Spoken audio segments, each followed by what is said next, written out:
लेकिन आज कचहरी की शुरुआत हम उस मुकदमे के साथ करेंगे जो हजारों सवालों से भरा हुआ है। यह मुकदमा है 2006 का, जब मुंबई की 7 लोकल ट्रेन्स में 7 बम धमाके हुए थे। इनमें पहला बम धमाका शाम को 6:24 पर हुआ था और आखिरी बम धमाका 6:35 पर हुआ था। यह वक्त लोगों के अपने काम से घर लौटने का था, लेकिन आतंकवादियों ने, टेररिस्ट ने प्रेशर कुकर में बारूद भर के इन लोगों की जान ले ली। इस बम धमाके की याद हम आपको इसलिए दिला रहे हैं क्योंकि इस मामले में बॉम्बे हाई कोर्ट का एक बड़ा फैसला आया है और हम चाहते हैं कि आज इस फैसले पर हमारी ये विवेचना पूरा देश देखें, आप देखें, सब देखें। हाई कोर्ट का बड़ा फैसला देखिए, इस बम धमाके के 19 साल बाद बॉम्बे हाई कोर्ट ने सभी 12 दोषियों को बरी कर दिया है। जी हां, सही सुन रहे हैं आप। बरी करने का मतलब यह है कि अदालत ने इन लोगों को इस बम धमाके के लिए जिम्मेदार नहीं माना है और इन पर लगाए गए सभी आरोप रद्द कर दिए गए हैं। यह बात सुनने में थोड़ी परेशान जरूर करती है। जिस आतंकी हमले में 189 लोग मारे गए और 820 लोग घायल हो गए, उसका एक भी मुजरिम ऐसा नहीं है जिसे इस हमले के लिए जिम्मेदार ठहराया जा सके। 19 सालों के बाद आज भी हमारे हाथ खाली हैं। इन 19 सालों में महाराष्ट्र में 5 सरकारें, सही सुन रहे हैं आप, 19 सालों में महाराष्ट्र में 5 सरकारें और 7 मुख्यमंत्री बदल चुके हैं, 5 राज्यपाल बदल चुके हैं, एक पूरी पीढ़ी बदल चुकी है, देश बदल चुका है। लेकिन अगर कुछ नहीं बदला तो वो है इंसाफ के साथ होने वाली नाइंसाफी। अब आप खुद सोचिए कि अगर 19 साल बाद हमारी व्यवस्था खाली हाथ है तो आतंक के खिलाफ लड़ाई में हम जीत रहे हैं या आतंकवाद जीत रहा है। इस केस में अब तक क्या क्या हुआ, आज आपको यह भी समझना होगा कि इस मामले में सभी 12 दोषी बरी कैसे हुए।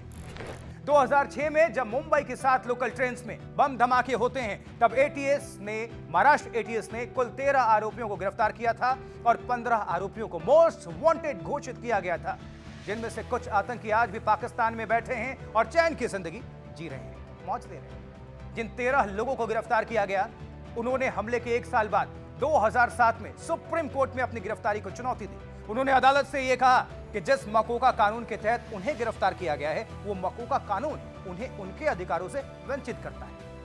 असल में इस कानून के तहत आरोपियों को उनके बयान के आधार पर गिरफ्तार करके रखा जा सकता था और सभी आरोपी इसका विरोध कर रहे थे। उनका कहना था कि पुलिस ने जोर जबरदस्ती से उनके बयानों को रिकॉर्ड कर लिया और अब इन्हीं गलत बयानों के आधार पर मकोका कानून के तहत उन्हें गिरफ्तार करके जेल में रखा जा रहा है। यह मामला इतना बड़ा बन गया कि सुप्रीम कोर्ट ने भी जांच को बंद करवा दिया। 2 साल तक सुप्रीम कोर्ट में इस पर सुनवाई हुई और आखिर में सुप्रीम कोर्ट ने यह कहा कि गिरफ्तार हुए आरोपियों के खिलाफ जांच जारी रह सकती है। यहां से उम्मीद जगी कि बम धमाकों में मारे गए परिवारों के साथ इंसाफ होगा, न्याय उन्हें मिलेगा और ऐसा हुआ भी। हमले के 9 साल बाद मुंबई में मकोका की एक विशेष अदालत ने अपना फैसला सुनाया और 12 आरोपियों को आतंकवादी हमले के लिए दोषी माना गया। उस दिन मुंबई में पीड़ित परिवारों के घर में खूब जश्न मना, लेकिन कुछ वक्त के बाद इस इंसाफ को लेकर एक बहस शुरू हो गई। निचली अदालत के फैसले के खिलाफ सभी दोषी बॉम्बे हाई कोर्ट जा पहुंचे और यहीं से पूरा मामला फिर से पलट जाता है और आज हाई कोर्ट ने सभी दोषियों को बरी कर दिया। अब यह सवाल हर किसी को परेशान कर रहा है कि दोषियों को लेकर 2 अदालतों के फैसलों में इतना अंतर क्यों, ये डिफरेंस क्यों? ऐसा कैसे हो गया कि एक अदालत दोषियों को सजाए मौत और उम्र कैद देती है और दूसरी अदालत उन्हें निर्दोष मानते हुए बरी कर देती है?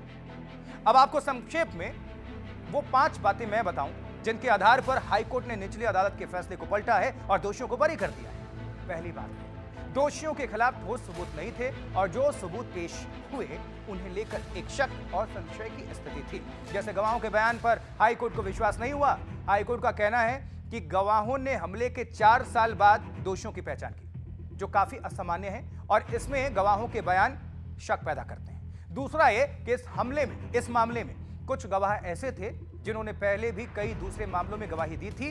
इससे उनकी निष्पक्षता पर संदेह पैदा हुआ और हाईकोर्ट ने पूछा कि जो गवाह दूसरे मामलों में भी गवाह बने हुए हैं, उनके बयान पर गिरफ्तार हुए लोगों को कैसे दोषी माना जाए।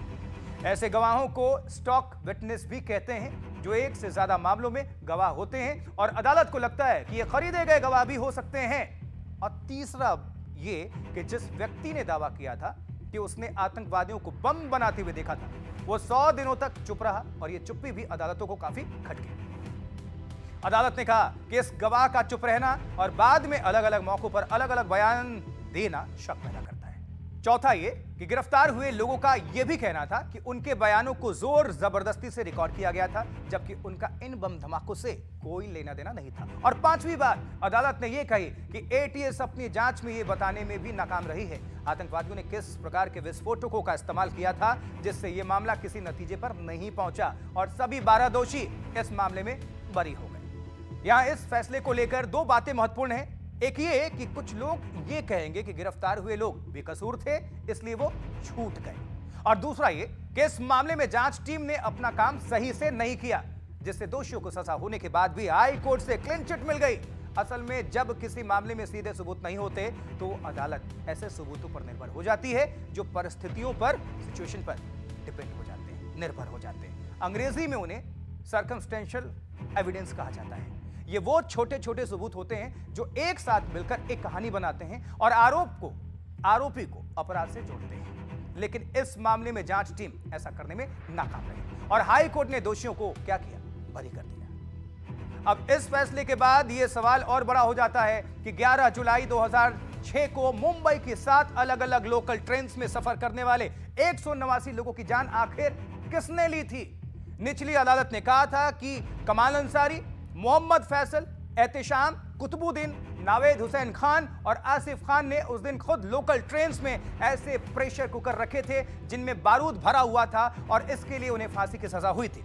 लेकिन हाई कोर्ट कहता है कि इन दोषियों के खिलाफ दायर हुए सबूत पर्याप्त नहीं है। तो हम ये बिल्कुल नहीं कह रहे हैं कि हाई कोर्ट का फैसला गलत है या जिन लोगों को बरी किया गया है वो दोषी हैं। हम तो ये कह रहे हैं कि अगर 19 साल बाद भी हमारा सिस्टम आतंकी हमलों में मारे गए लोगों को इंसाफ नहीं दे पाता है तो इसके लिए किसे जिम्मेदार माना जाना चाहिए। और क्या यह फैसला आपको परेशान नहीं करता? क्या किसी भी मामले में दोषियों को सजा देने के लिए 19 साल कम है? आज जब पूरे देश में इस फैसले की इतनी चर्चा हो रही है, तब हम आपको वाराणसी हमले की भी याद दिलाना चाहते हैं, जो कि जरूरी है। मुंबई हमले से सिर्फ 4 महीने 7 मार्च 2006 को उत्तर प्रदेश के वाराणसी में भी आतंकवादी हमला हुआ था, टेररिस्ट अटैक हुआ था। उस वक्त संकट मोचक मंदिर और कैंट रेलवे स्टेशन पर सीरियल बम धमाके हुए थे जिनमें 15 लोग मारे गए थे। अब इस हमले में एक घाट पर पुलिस को बारूद से भरा प्रेशर कुकर भी मिला था जिसे निष्क्रिय कर दिया गया था। और आपको याद होगा कि इसके 4 महीने बाद मुंबई हमलों में भी बारूद से प्रेशर कुकर में धमाका करके कई लोगों की हत्या की गई थी। कड़ियां जोड़ते रहिएगा, आगे बताते हैं। ये बात हम आपको इसलिए कह रहे हैं ताकि आप ये समझ पाएं कि एक ही साल में हुए इन दोनों हमलों में काफी समानताएं थी और ये वही साल था जब भारत में मुस्लिम तुष्टीकरण की राजनीति अपने चरम पर थी। एक तरफ देश भर के अलग अलग हिस्सों में आतंकवादी हमले हो रहे थे, टेररिस्ट अटैक हो रहे थे, सीरियल बम ब्लास्ट हो रहे थे। दूसरी तरफ इसी साल अल्पसंख्यक मंत्रालय का गठन हुआ, सच्चर कमेटी की रिपोर्ट पेश हुई और पूर्व प्रधानमंत्री डॉक्टर मनमोहन सिंह ने कश्मीर में भारतीय वायुसेना के जवानों की हत्या कराने वाले यासीन मलिक को प्रधानमंत्री आवास पर आमंत्रित किया और उनसे मुलाकात की। इन सारी घटनाओं का जिक्र हम इसलिए कर रहे हैं ताकि आप यह समझ पाएं कि कई बार देश का राजनीतिक माहौल भी मायने रखता है और अगर देश में एक धर्म के तुष्टीकरण की राजनीति अपने चरम पर हो तो ऐसे मामलों की जांच में हुई खामियां कई सवाल छोड़ जाती हैं और ये सारी बातें हम अपनी तरफ से नहीं कह रहे। 2006 में जब वाराणसी में आतंकी हमला हुआ था तब उसमें वलीउल्लाह को मुख्य आरोपी के तौर पर गिरफ्तार किया गया था। जांच टीम के पास वलीउल्लाह के खिलाफ ठोस सबूत थे, लेकिन इसके बावजूद 2012 में जब अखिलेश यादव उत्तर प्रदेश के मुख्यमंत्री बने तब उन्होंने वलीउल्लाह के खिलाफ दर्ज हुए मामलों को वापस लेने का फैसला किया। उनका कहना था कि इस मामले में वलीउल्लाह को उनके धर्म की वजह से फंसाया गया और अगर उनके खिलाफ दर्ज हुए मुकदमे को वापस लिया जाता है तो इससे देश में मुस्लिम सद्भावना का संदेश जाएगा। यह बात हैरान करने वाली थी और इससे इलाहाबाद हाईकोर्ट भी सहमत नहीं था। हाईकोर्ट ने अखिलेश यादव की सरकार का फैसला रद्द कर दिया और यह भी पूछा कि आज अगर वो आतंकवादियों को रिहा कर रहे हैं तो कल उन्हें पद्म भूषण भी दे देंगे। मैं उस वक्त के एक आर्टिकल की कॉपी साथ लेकर आया हूं और आपको पढ़कर बताता हूं कि कोर्ट ने उस वक्त कहा क्या था। देखिए, today you are withdrawing cases against them, tomorrow will you give them the Padma Bhushan? Asked the bench of justice R.K. Agrawal and justice R.S.R. Maurya on Thursday. High court की यह टिप्पणी बताती है कि आतंकी हमलों में संदिग्ध हमलावरों पर ऐसी राजनीति हुई जिसने इन हमलों की जांच पर भी शायद अपना असर छोड़ा। ये बात हम इसलिए भी कह रहे हैं क्योंकि जिस वलीउल्लाह के खिलाफ समाजवादी पार्टी की सरकार सारे मुकदमे वापस लेना चाहती थी, उसी को 2022 में एक निचली अदालत ने फांसी की सजा सुनाई। जमीयत उलेमाए हिंद की भूमिका क्या है? इस कचहरी में आज एक और ऐसे तथ्य पर बात करना जरूरी है जिसके बाद बहुत सारे लोगों को शायद पता ही नहीं होगा, जिसके बारे में वाराणसी हमलों के मुख्य आरोपी वलीउल्लाह और मुंबई हमलों में बरी किए गए दोषियों के मुकदमे एक ही संस्था ने लड़े हैं। गौर से सुनिएगा और समझिएगा।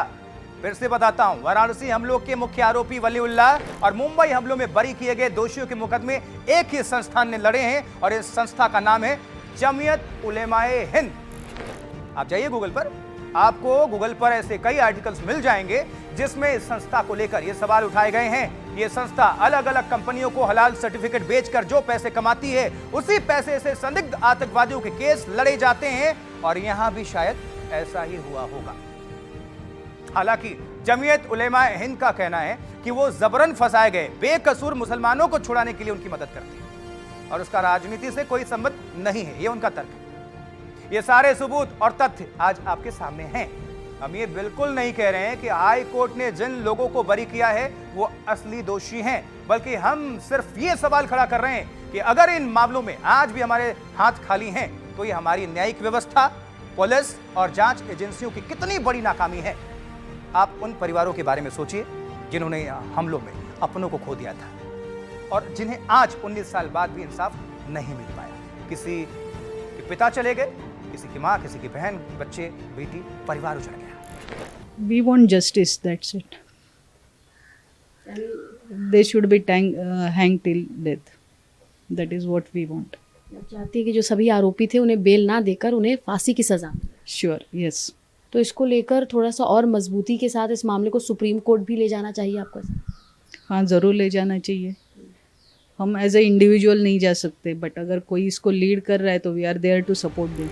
इस पर राजनीतिक प्रतिक्रिया भी आई है और इन्हें भी आपको जरूर सुनना चाहिए। मुंबई हाई कोर्ट का यह फैसला बहुत ही गलत है, दुर्भाग्यपूर्ण है। हम इसे स्वीकार नहीं करते हैं कि मुंबई के ट्रेनों में जो बम विस्फोट हुआ था उसमें मुंबई के 180 लोगों की जान गई। निश्चित तौर पर उन बम विस्फोटों के पीछे कोई षड्यंत्र था, किसी ने तो षड्यंत्र रचा। हाँ, जांच एजेंसियों ने जिनके खिलाफ केस बनाया, अगर वो केस कमजोर था तो नए सिरे से छानबीन करिए। आणि त्यांना निर्दोष सोडण्या पाठीमागे काय कारण आहे याचा अभ्यास जो आहे डिपार्टमेंटतर्फे केला जाईल आणि त्यांना जर आवश्यक वाटलं तर मग ते सुप्रीम कोर्टामध्ये सुद्धा ही केस जाऊ शकते। बहुत ही दर्दनाक और दुर्भाग्यपूर्ण है कि जो कोर्ट का वर्डिक्ट आया है वो कह रहे हैं कि एविडेंस नहीं पेश कर पाए। तो ये दिखाता है कि हमारा जो स्टेट गवर्नमेंट है और जो पब्लिक प्रोसिक्यूटर है उसने इस केस को ना सीरियसली लिया और वो फुल प्रूफ केस देने की बजाय उसमें लूपहोल्स थे जिसकी वजह से उनको आज सजाए मौत की जगह बाइज्जत बरी किया गया है। तो मेरा सवाल यही है राज्य सरकार से कि इस केस को इतना लाइटली क्यों लिया गया। 189 लोगों का मारा जाना एक त्रासदी है, लेकिन उससे भी बड़ी त्रासदी यह है कि इन मौतों का एक भी मुजरिम आज हमारी गिरफ्त में नहीं है।